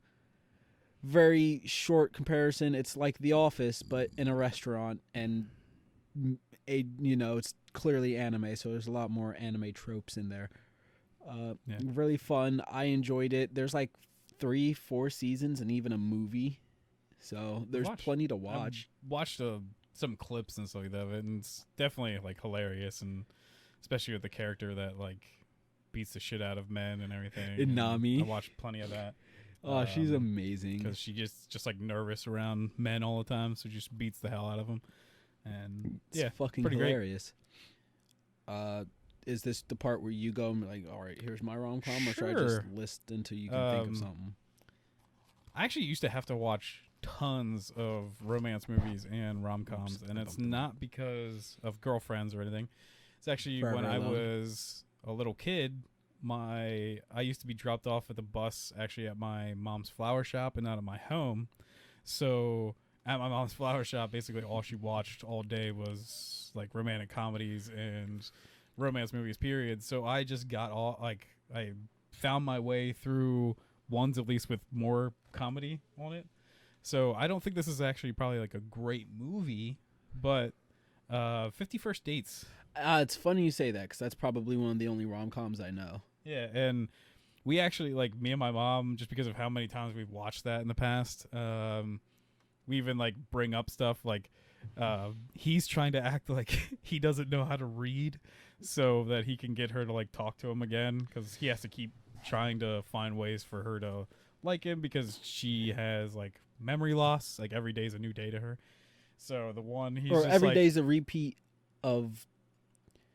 yeah, like the day before she had her accident or whatever. Yeah. So. But he's like trying to act like he can't read the menu, and he's like, pan clocks. So, like, anytime I have pancakes, I always just call them pan clocks all the time. And we say, like, peanut butter cups, because the one guy that, like, owns the restaurant that she always goes to, I don't think he owns it. He's just, like, the cook in the back, but all he says he wants for the one, like, the first time he ever meets her is just peanut butter cups. So every time he comes into the restaurant, he's just like, hey, peanut butter cups. And then there's other, like, just goofy parts in that movie that definitely seems like a Adam Sandler movie, where, like, it still has, like, very loving, heartfelt moments, and, like, how he ends up actually, like, connecting with her, even though her family's, like, mad that he's trying to, like, mess with her life that they kind of got to work out by just dealing with it. And but there's, like, the 10-second Tom, which he literally, like, can only remember for 10 seconds. So he's like, hey, I'm Tom, how are you? And he's like, oh, hey, how are you? And then he's like, literally, like, 10 seconds later, he's just like, hey, how are you? I forgot all about him. Yeah, there's, like, stuff like that. And, like, the show is pretty great. And because she actually gets turned over, like, when he meets 10-second Tom, she actually ends up going to, like, a home for, like, handicapped people, like, in that way and stuff. But she, even though she really doesn't remember Adam Sandler's character, she's actually, like, painting him, like, 500 times. And because, like, there's something within her memory that she cares about him. And there's other funny crap, like Rob Schneider's stupid character that has, like, 15 kids, and he just jokes about how his wife is just like a whale all the time and, like, disgusting. And then there's a whole big joke about walruses having, like, the biggest penises, and I don't know, it's just got one going joke in it, but yeah, I have to throw that one out there. I forgot all about 50 First Dates. What the fuck? Are We There Yet? I think. And Forgetting Sarah Marshall. Forgetting Sarah Marshall is a pretty good one. We used to go up to, like, this camp. It was a cabin, like, out in the dead of the woods and everything. And there, at times, was no fucking, cable. So we couldn't watch TV. And it was always those three movies. So I remember those. I like them, sure. Kind of little. Sometimes I feel like they're played to death because how many times I've had to watch them. So, but I like them. They're all not in my top favorite if anime's included. Yeah. But if not, I guess those would be my three. My turn again. Back to the world of anime. I didn't think about this at all. Oh yeah, did I tell you I actually started watching Konosuba?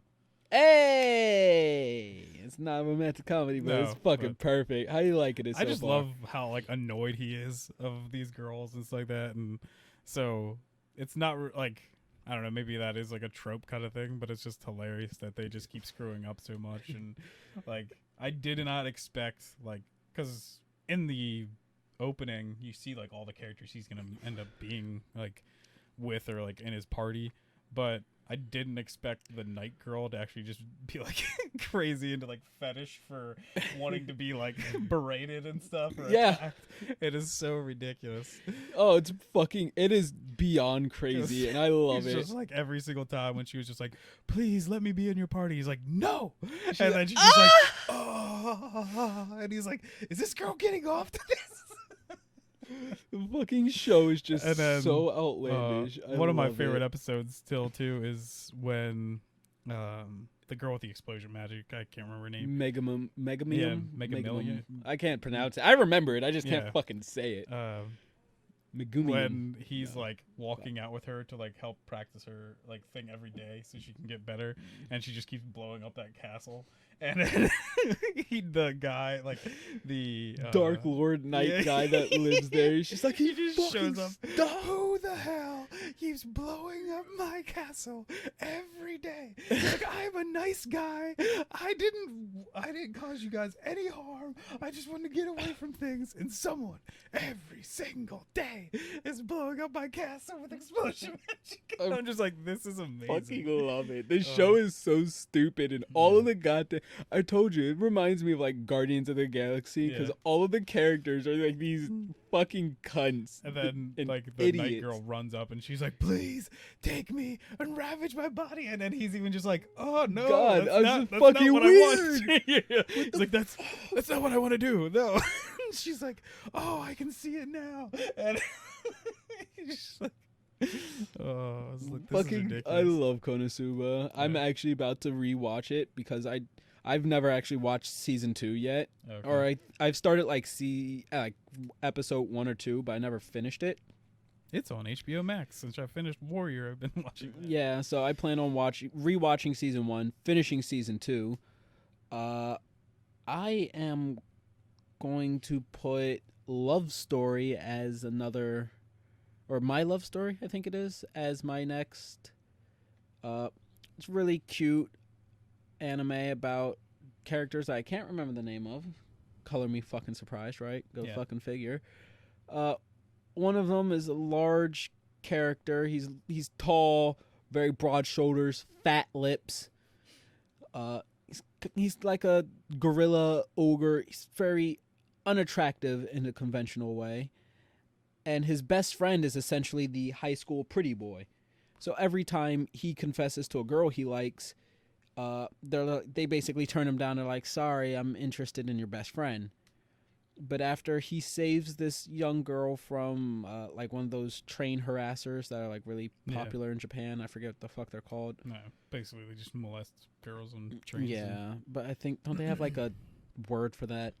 That isn't no idea. molester or harasser or just horrible person. Yeah. Anyways, after he like saves her from one of those, they basically fall in love, and it's just them having a very cute romantic relationship. It's dealing with basic everyday stuff, kind of not so basic everyday stuff. It's still fucking anime, so even their slice of life isn't very lifey. But it's cute, it's wholesome, it's sweet, it's tender, it's nice. I love it. It's back to me. Yeah. I think I got 2 more. If you got another one. I got another one, yeah. I don't know if this is cheating, but I think this show is basically, it's a sitcom, but it's definitely a romantic comedy, I think. And that is How I Met Your Mother. I love that show. I've never watched it.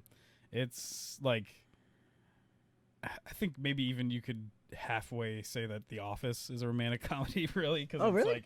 Like, yeah, because Jim, it's comedy and it's just Jim and Pam. Like a major plot point of that show is just Jim and Pam trying to be together. But Angela, Dwight, I feel like anybody that Michael talks to, that has a fucking vagina. Yeah, I just feel like How I Met Your Mother is a little bit more of like that because it's the main character trying to find his wife, and even like without even the show just being calling How I Met Your Mother, that's what he decides basically in the first episode. He's like, I'm tired of just living this kind of like, I don't know, random girl kind of thing in New York. I'm ready to settle down. I'm ready to find like my future wife. So even like that's how meeting like one of the other main characters, Robin and stuff, like he's actually thinking he was like falling in love with her, but then they end up just being friends. Spoiler, the actual woman that's the mother of the children dies, and then he ends up being with Robin anyways. But I don't know, I really like that show. It's hilarious. Oh yeah, that reminds me. Most of it is relationship wise. So. Spoiler for WandaVision. All right, continue. Yeah. But yeah, I just want to like, it's one of the better sitcoms out there. I think like I'm one of the few people, especially that even grew up in the 90s, that I can't stand Friends, but I love stuff like How I Met Your Mother and The Office and stuff. Yeah. No. Whoa. You get copyrighted. It's like me with the Venom thing. Oh yeah. Don't go down that, please. Yeah, I think that's my next one. What you got? I don't know if it counts as a rom-com. I might It doesn't even have to be a rom-com, count just as a romance kind of thing. There is a romance element to it. It's my teenage romantic comedy snafu. Don't know that one either. I like it. After Hikigaya, I remember he gets called Hiki a lot, so I can't remember his actual name is. He's a teenage misanthrope that, he has passing grades in school, but after he essentially writes like a really smart ass was it self-essay or some shit, his teacher forces him into a club. Oh yeah, I think you did actually tell me about this before. Did I? Yeah. I think I did, because I couldn't remember Yugihama. I still can't remember. Now I remember it. I just can't remember how to fucking pronounce it. But I couldn't really remember her reminded name. me when you're telling me about Doki Doki Literature Club, but not with the craziness. Murderous psychopath. Yeah. All right. Well, I don't know. I can't think of anything else off the top of my head. Then. Hey, it works if you just want to talk about it. I'm trying to throw down like the Netflix catalog of movies or anime. I watched most of them. I'm gonna go animated on mine, but it's not. I don't think it's technically anime. No. Was it Teenage Delusion, Chernobyl, and other teenage love delusions or some shit like that? I don't remember the fucking title, but that was kind of amusing. I watched it on a whim. Wasn't really like drawn into it, but I was like, I have nothing else to do, so I started watching it, and it was pretty fun, I guess. I enjoyed it. Essentially, the main character has just made it to high school, and he's at that age where he looked at his middle school self and all the weird kind of like live action LARPing stuff he used to do, where he's like, I am actually a anime protagonist. I'm extra because, I have super Dark Lord edge powers that make me the main character destined to be summoned to another world. Team Rocket pose, Yeah. He looks back at that phase of his life and he's like, oh, that was super cringy. But he sees his high school debut as a means of rehabilitating his image and being normal, having a normal life with friends, and kind of being a cool kid, or at least not a fucking weirdo. However, his neighbor that lives above him has remembered him from his edgier days, and she breaks into his classroom and immediately affiliates herself with him, and she is still stuck in that weird edgelord delusional I live in an anime state. Yeah. And they have a touching, love story that comes off of it. I was surprised to see that it got deeper than I ever expected it to, so you know what, I liked it. I'll throw that out there as my final pick. Yeah. That's the word. Usually we end up even just shooting some from about, yeah. But my last one is animated, and that is Howl's Moving Castle. A lot of the Studio Ghibli stuff I think has like romantic kind of things in it, like even like Princess Mononoke and stuff like that. But I don't know, just like Howl's Moving Castle just like hits me. Like it's such a good like love story and stuff between Hal and his castle. I think her name is Elizabeth. Oh, I don't know. It's gonna be bad. I hate myself.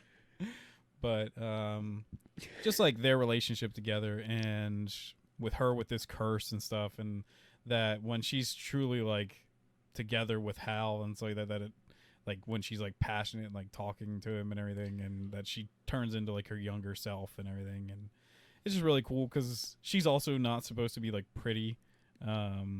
She's supposed to be kind of like just your normal girl. So for this to happen to her and like to be in like this situation, and I also just love that like she kind of accepts just being an old woman. She's just like, yeah, I'm okay with this. Like, and that like Hal still basically does like love her, even though this is how he sees her like all the time. And I just love that whole entire story and the whole. It's like Shakespearean that there's like these wars and stuff going on, and that like Hal is thrown in the mix of this, and it's really cool. Like it's a really good story, hits the heartstrings. But Miyazaki's good at doing that, I think. So, all right, my question for you is: I want to put an end to this great debate. Do you think it's pronounced Studio Ghibli, Studio Ghibli, Studio Ghibli, or Studio Gifli? I think it's Ghibli. I think that's how it's said. I don't know. I just alternate between every usage because I really don't care enough. But yeah, and inconsistency is kind of my consistency. So. HBO Max, give me a sponsorship because I talk about it a lot. Every Studio Ghibli thing is on there. Oh yeah, it is. Yep. That's actually like one of the main reasons. Like I bought it at first, and then I got rid of it, and then I was like, well, since they're putting all these movies and stuff on it, and I live in Pennsylvania where I can't go to movies, so I got kind of gotta have it. Yep. I got it, and I actually finally, after so long, caught up with ReZero on it. Oh yeah. So I've rewatched the entire first season, which, God, I'd forgotten so much. I'm not surprised by that, but I'm glad I decided to go back and rewatch. And I finished the second season, and now I am eagerly anticipating the third.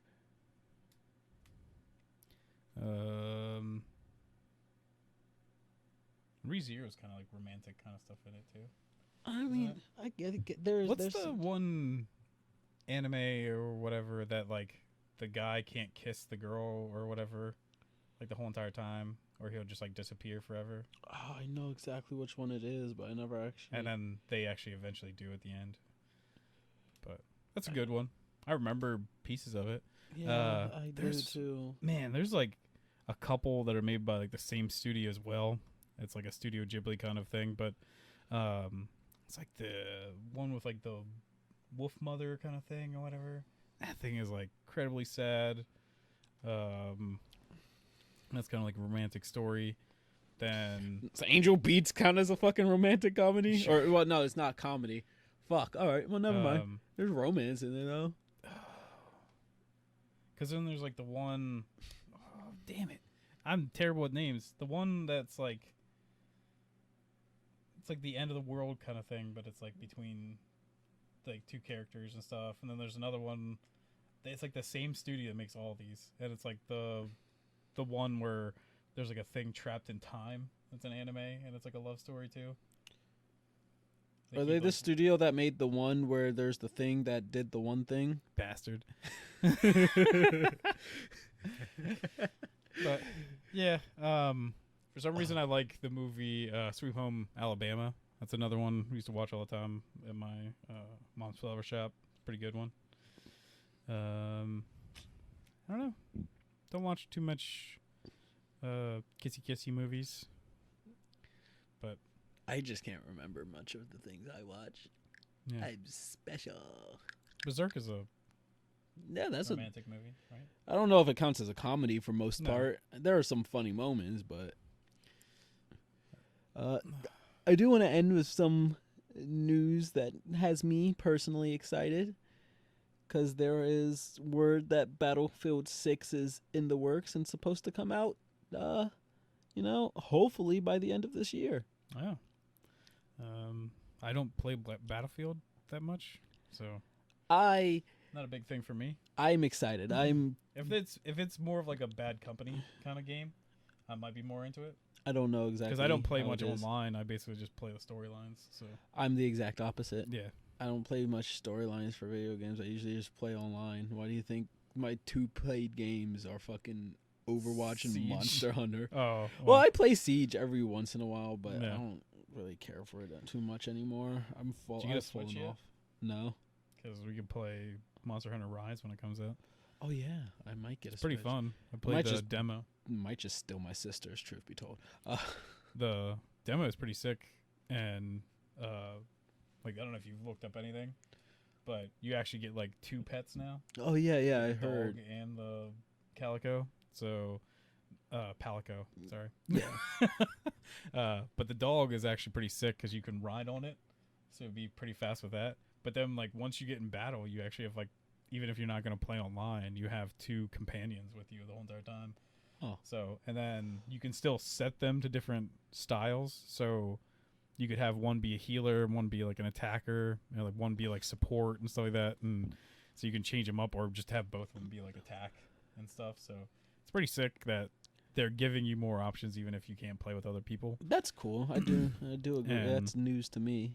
It's more definitely towards Monster Hunter World than it is the old games, because it's like more like the simplified stuff. Like it's awesome that you don't have to wait for 10 minutes to pick something up, and like just the nice quality of your life changes. Like I know there are people that are pissed because they're like, it's not hard anymore. I'm like, well, it also wasn't fun. Video games should be fun. Like like that's my biggest thing. Like even Dark Souls, like yeah, it's hard, but it's fun to play. Like it's not like I hate what I'm doing and I'm just doing this because I'm a masochist or whatever. I remember somebody made, there's like a fucking formula for video games or some shit, and it was to get fun. It was like meaningful decisions and X time played over pi or some shit. I don't look. We all know my memory is horrible, but there's like a formula where it's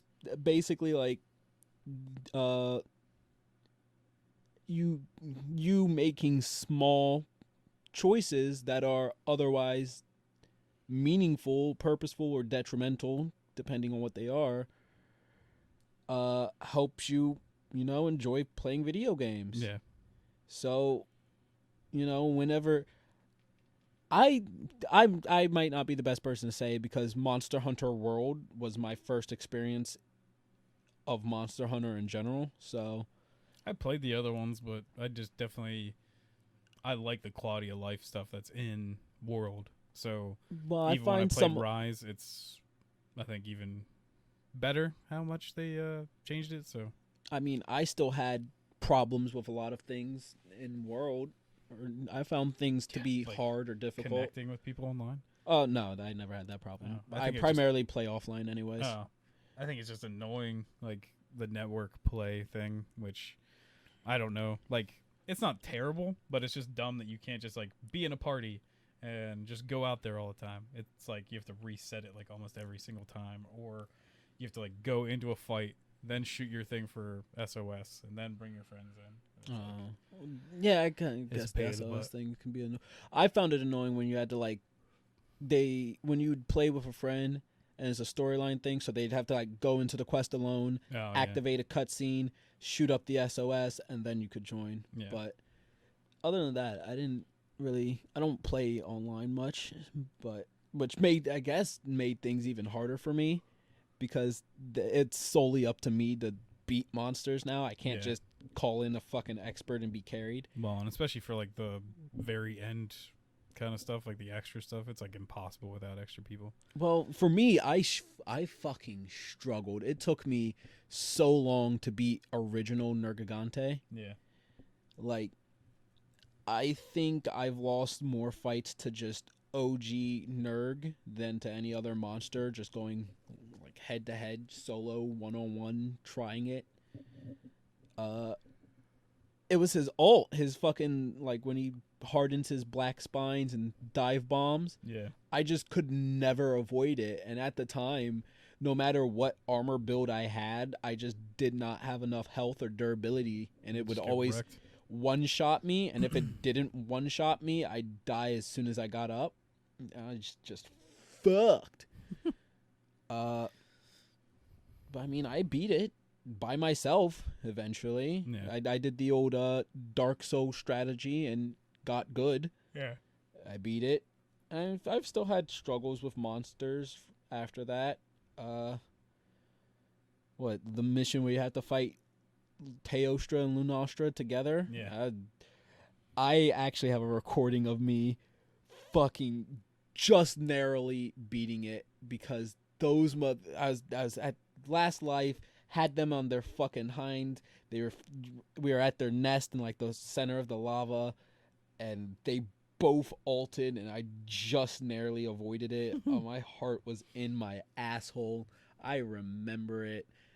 Oh god, I hated them. I haven't been playing Monster Hunter as much. I haven't been playing it for like several months now. I need to get back into it.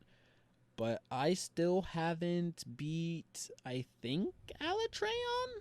I might have beat Alatreon, and now I'm on Fatalis. Can't remember. I haven't beat one of them, though. So, still got to do that. And that's difficult. It's going to be difficult getting ring rust much video games, period, recently. I don't know why. I haven't been playing too much. And when I do play right now, I'm just back on my Overwatch loop. Especially because they have one of the events. They have the Chinese New Year, Year of the Ox event going. I bought Orisa's skin on it because that shit is sexy and I want it. A what skin? Orisa, oh, the horse mommy. Yeah, or cow mommy, ox mommy, bull mommy, I guess. And I do plan on playing because I want to get Reaper skin as well. I haven't played Overwatch in forever. It seems like you're going to have to wait another forever if you ever want to play Overwatch 2, too. So yeah. The last time I played, it was... the new character was Doomfist. Wow, that's and old. It wasn't even when he was fully out yet. It was in like the servers where you can play it before. You stopped playing before I even started playing. Really? I started playing after Doomfist was already in the game. I started playing, I think, just after Doomfist dropped. Because he was still like, everybody was like, oh my god, Doomfist is fucking hard. Jesus Christ, nerf Doom. He's too gone. And I'm just over here, the idiot Reinhardt main who just presses charge, hits Doomfist in between like one of his fucking moves and pins him, kills him, and walks away.